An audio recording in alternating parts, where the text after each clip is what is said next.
szczytowym okresie liczyli 40 000 osób, umundurowani na wzór amerykański, wyposażeni w broń i pilnujący porządku w powojennych Niemczech. Swoją narodowość podkreślali nie tylko językiem, ale również orłem w koronie i naszywką ze słowem Poland.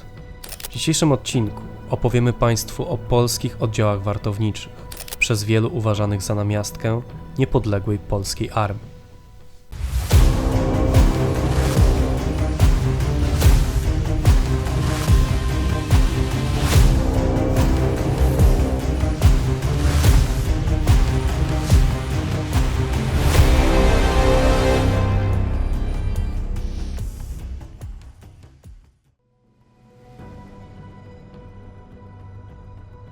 Po zakończeniu II wojny światowej na terenie Niemiec znajdowało się około 2 milionów Polaków. Miażdżącą większość stanowili robotnicy przymusowi, jeńcy wojenni i więźniowie niemieckich obozów. Z różnych powodów spora ich część postanowiła nie wracać do komunistycznej Polski, w związku z czym należało jakoś zorganizować im nowe życie. Próby ku temu podjęto jeszcze przed zakończeniem konfliktu. Fakt dużej ilości emigrantów nie umknął uwadze aliantów, którzy wiedzieli, że będą oni stanowili pewien problem, z którym należy uporać się zawczasu. Już w 1943 roku opracowano tzw. Outline Plan for Refugees and Displaced Persons, czyli plan dla uchodźców i DPS-ów. W świetle tego dokumentu określono nową kategorię ludzi, będących niejako produktem końcowym wojny, czyli tzw. Displaced Persons. Kim byli DPS-i, spośród których część zasiliła później szeregi polskich oddziałów wartowniczych? Były to zarówno osoby cywilne, jak i również jeńcy wojenni, tzw. ex-prisoners of war, którzy w wyniku wojny znaleźli się poza granicami swojego kraju. DPS-em był każdy, niezależnie od tego, czy zamierzał wrócić do kraju, czy pozostać na emigracji. Pod względem organizacyjnym zapanowanie nad DPS-ami nie było proste. W lutym 1945 roku po wkroczeniu wojsk alianckich na tereny niemieckie wyzwolono miliony osób, nie tylko Polaków. Większość podjęła się powrotu do domu na własną rękę, co pod względem logistycznym wprowadzało olbrzymi chaos. W tym celu organizowano tzw. DP Barriers, w granicach których funkcjonowały posterunki oraz punkty zborne. Stamtąd przenoszono DPS-ów do ośrodków tymczasowych, których wybór był najczęściej bardzo kuriozalny, a wręcz tragiczny. Otóż okazywało się, że najlepszym ku temu miejscem są dawne niemieckie obozy. Dochodziło więc do absurdalnych sytuacji, w których Polki z Armii Krajowej, wyzwolone z obozu przez polską pierwszą dywizję pancerną w Oberlangen, dalej pozostawały w tym miejscu, najczęściej w tych samych warunkach. Nie było to oczywiście intencjonalne i sami Amerykanie wielokrotnie zwracali uwagę na ten problem. Między innymi Earl Harrison w raporcie dla prezydenta USA Harry'ego Trumana wskazywał, że wygląda to tak, jakbyśmy traktowali więźniów tak samo, jak traktowali ich naziści. Tyle, że ich nie eksterminujemy. Duża ich liczba znajduje się w obozach koncentracyjnych, tyle, że teraz pilnowana przez naszych wartowników, zamiast oddziałów SS. Sytuacja DPS-ów była więc początkowo niezwykle trudna. Kryzys aprowizacyjny po II wojnie światowej spowodował, że brakowało im podstawowych produktów do życia. Ostatecznie sprawę tę załatwiła niejako UNRWA, a w zasadzie jej paczki, czy mówiąc konkretnie ich zawartość, która te potrzeby była w stanie spełnić. Jak wcześniej wspomniałem, wśród DPS-ów dużą część stanowili Polacy, liczący w 1945 roku 2 miliony osób, które stopniowo ulegały redukcji. Co prawda większość DPS-ów odmówiła powrotu do komunistycznej Polski i osiedlała się w Niemczech lub wyjeżdżała dalej na zachód. Tym niemniej już w 1946 roku liczbę polskich DPS-ów w granicach Niemiec szacowano na 422 000. W 1948 roku 210 000, a w chwili utworzenia Republiki Federalnej Niemiec 113 000. Niechęć do powrotu do kraju wzmagała postawa rządu londyńskiego. Gdy latem 1945 roku było już jasne, że Polska znajdzie się w strefie wpływów sowieckich, rząd londyński za wszelką cenę starał się, aby jak najmniej DPS-ów wróciło do kraju. Ich powrót mógł być bowiem postrzegany jako forma legitymizacji podległych Sowietom nowych władz w Warszawie. Uznano przy okazji, że Polacy, którzy nie wrócą do kraju, mogą być dla jego sprawy przydatni również poza jego granicami. Taką właśnie możliwość tworzyła służba w polskich oddziałach wartowniczych przy Armii Amerykańskiej, których tworzenia podjęto się jeszcze podczas wojny. We wrześniu 1944 roku pułkownik Janusz Iliński w imieniu polskich władz wojskowych w Londynie podpisał w Wersalu umowę z dowództwem amerykańskim w Europie o utworzeniu we Francji i w Niemczech polskich oddziałów Labor Service, czyli służby pracy, do wykonywania pomocniczych prac technicznych i pełnienia służby wartowniczej. We Francji pierwsze bataliony powstały pod koniec 1944 roku, a w raporcie Kwatery Głównej Alianckich Sił Ekspedycyjnych z 7 kwietnia 1945 roku jest mowa o 15 jednostkach Labor Service, w skład których wchodziło 40 000 DPS-ów, w tym 21 000 Polaków. Ich aktywność zakończyło wejście Francji do NATO, za sprawą czego polskie oddziały wartownicze zostały w tym kraju rozwiązane w 1967 roku. Zdecydowanie bardziej rozległą historię polskich oddziałów wartowniczych zapisały te, które wraz z armią amerykańską stacjonowały na terenie zachodnich Niemiec. Na przełomie marca i kwietnia 1945 roku powołano kompanie organizowane przez 7. Armię w Heidelbergu i 3. Armię w Monachium, które funkcjonowały do 1989 roku. Kto wchodził w skład oddziałów? Poza zawodowcami, żołnierzami września 1939 roku, Polskich Sił Zbrojnych na Zachodzie, powstańców warszawskich czy członków Brygady Świętokrzyskiej, w szeregi wartowników przyjmowano robotników oraz byłych więźniów niemieckich obozów.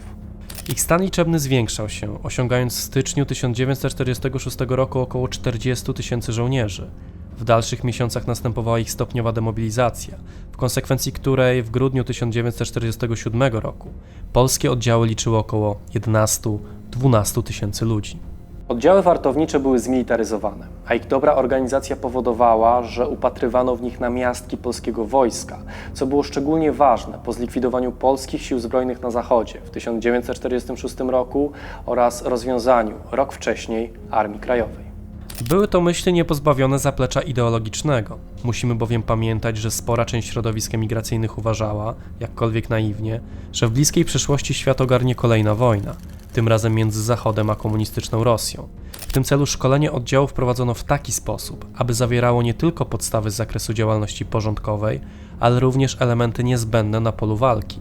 Do zadań polskich kompanii wartowniczych wchodziła przede wszystkim ochrona portów, obiektów wojskowych, magazynów, ale także budowa magazynów wojskowych czy eskortowanie transportów z amunicją.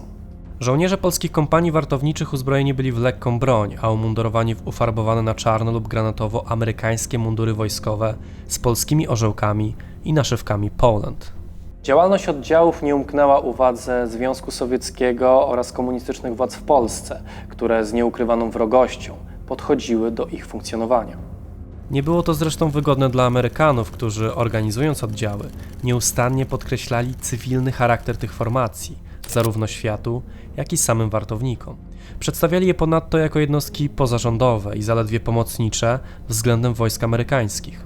Związek Sowiecki i rząd w Warszawie bezskutecznie zabiegały o zlikwidowanie tych formacji, nierzadko przedstawiając je jako oddziały faszystowskie. Argumentem ku temu miała być obecność w nich żołnierzy wzbudzających kontrowersje po dzień dzisiejszy, mianowicie członków Brygady Świętokrzyskiej. Względem wartowników podejmowano oczywiście działalność agenturalną. Szczególnie trudna była sytuacja tych, którzy z różnych powodów przyjeżdżali do Polski. Najczęściej spotykali się z aresztowaniami, zarzutem o działalność agenturalną na rzecz Ameryki, a w konsekwencji proces i karę więzienia lub nawet śmierci. Jak wyglądało życie wartownika? Początkowo podjęcie służby nie było tożsame ze zwiększeniem stopy życiowej, choć niewątpliwie sama służba i związane z nią wynagrodzenie pozwalało na zapewnienie podstawowych potrzeb życiowych, co przecież nie było takie oczywiste w powojennej rzeczywistości. Każdy wartownik otrzymywał żołd, a w początkowym okresie wypłacano go w markach okupacyjnych. Szeregowiec otrzymywał od 192 marek, a major od 1501 marek. Kurs marki pokrywał się z kursem dawnej waluty niemieckiej, a na czarnym rynku, za sprawą spekulacji, dochodziło nawet do dwukrotnego podbijania kursu marki okupacyjnej. Z jednej strony chciałoby się zapytać, co można było za to kupić, ale w pierwszej kolejności powinniśmy zapytać, gdzie można było zrealizować zakupy. Otóż wartownikom służyły do tego tzw. PX-y, czyli Post Exchange, garnizonowe punkty sprzedaży. W sklepach tych można było dostać znaczki pocztowe, bilety do kina, piwo, czekoladę, słodycze, Coca-Colę, papierosy czy przybory toaletowe. Niestety nie zawsze, a w początkowym okresie bardzo rzadko, żołd pozwalał na zaopatrzenie się choćby w połowę produktów. Co więcej, zaraz po zakończeniu wojny zdarzały się sytuacje, że wartownik za miesięczną pensję mógł pozwolić sobie zaledwie na paczkę papierosów. W W marcu 1946 roku nastąpiło przejście z marek okupacyjnych na marki niemieckie, co spowodowało również pewną zmianę w wynagrodzeniu dla wartowników.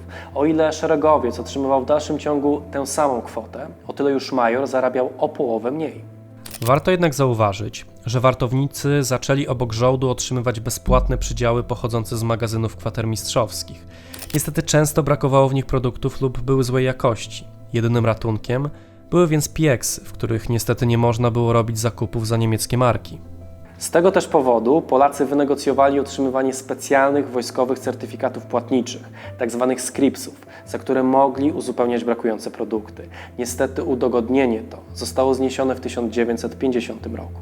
W 1948 roku wraz z reformą walutową niemieckie władze wyegzekwowały obniżenie stawek uposażeniowych dla wartowników. Było to o tyle bolesne, że od 1947 roku wartownicy płacili na terenie Niemiec podatek dochodowy, wynoszący od 5 do nawet 22%.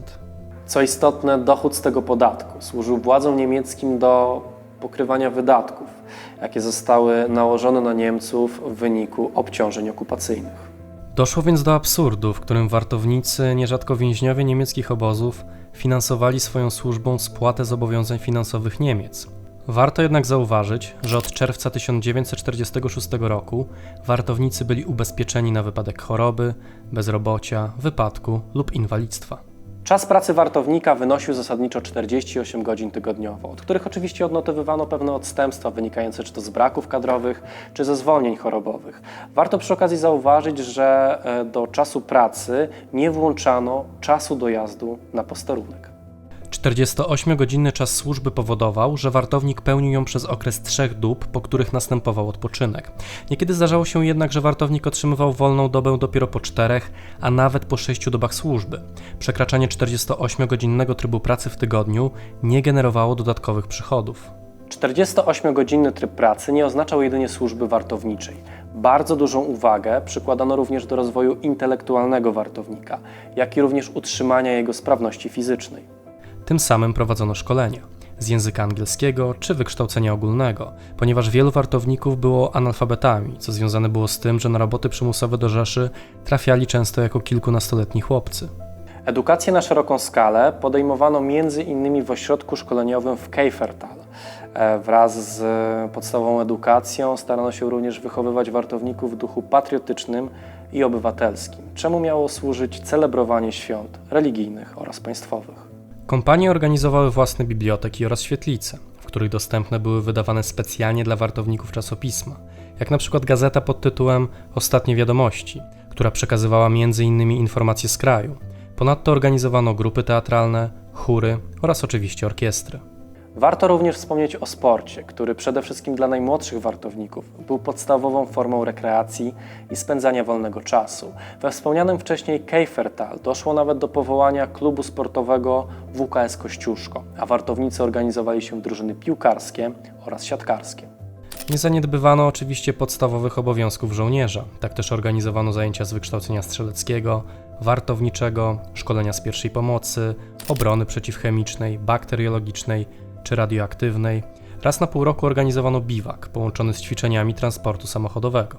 A skoro już o biwaku mowa, to pojawia się pytanie, co taki wartownik w ogóle jadł. Mówiliśmy wcześniej o pieksach, ale w nich można było zaopatrzyć się tylko w towary, powiedzielibyśmy to, luksusowe. Sytuacja żywnościowa paradoksalnie prezentowała się najlepiej na początku, gdy polscy wartownicy otrzymywali racje amerykańskie. Od września 1945 roku wprowadzono tzw. rację kontynentalną US Army Continental Allied Menu, przeznaczoną dla pracowników cywilnych zatrudnionych przez Amerykanów, którzy pochodzili z krajów neutralnych lub sprzymierzonych. Racje były zdecydowanie wyższe niż te, jakie na przykład otrzymywali dipisi w obozach. Jednakże kuchnia cechowała się daleko posuniętą monotonią, ponieważ w zasadzie całą żywność stanowiły konserwy. Taka dieta na dłuższą metę była zwyczajnie niezdrowa. Brakowało w niej świeżych artykułów jak mleko, masło, jaja, warzywa czy owoce. W diecie brakowało witamin i mikroelementów, co powodowało liczne choroby. Polacy zdawali sobie sprawę z niedoskonałości takiej diety, więc na własną rękę podjęli się uzupełnienia jej o potrzebne wartości, a to za sprawą rozpoczęcia hodowli trzody chlewnej.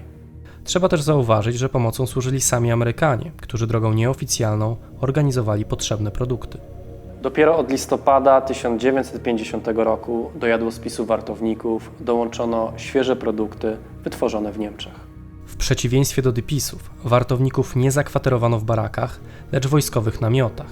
Wyposażeniem namiotu było łóżko polowe, koce i piecyki zwane kozami. Tak było głównie na początku, co wynikało przede wszystkim ze specyfiki funkcjonowania wojsk amerykańskich, które wraz z postępującą ofensywą właśnie mobilne namioty uważały za najbardziej praktyczną formę kwaterunku. Wraz z ustabilizowaniem się sytuacji Polacy byli stopniowo przenoszeni z namiotów do murowanych budynków wojskowych, w których mieszkało blisko 50% oddziałów. Pozostała część, 30%, zajmowała budynki cywilne, a 20% budynki drewniane.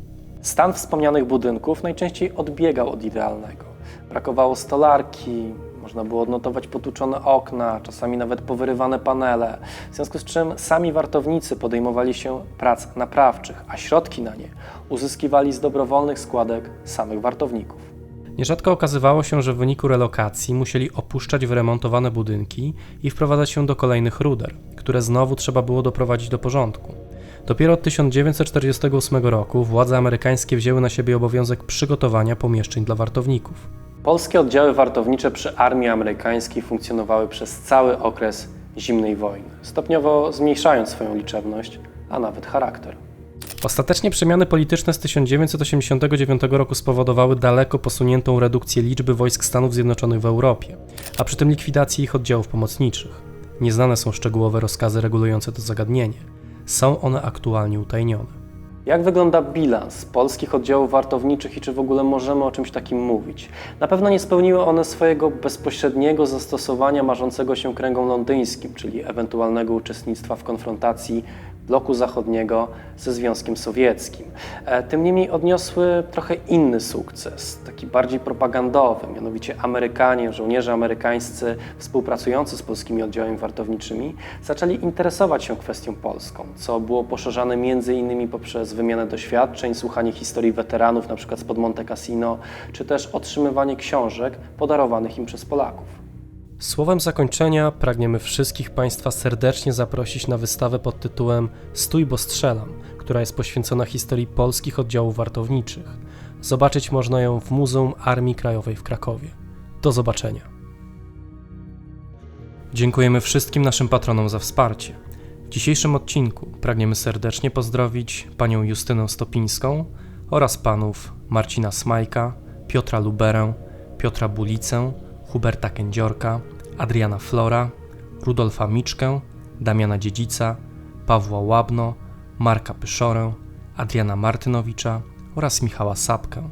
Ponadto pragniemy serdecznie pozdrowić kanał Good Times, Bad Times. Ty również możesz mieć wpływ na tworzone przez nas materiały.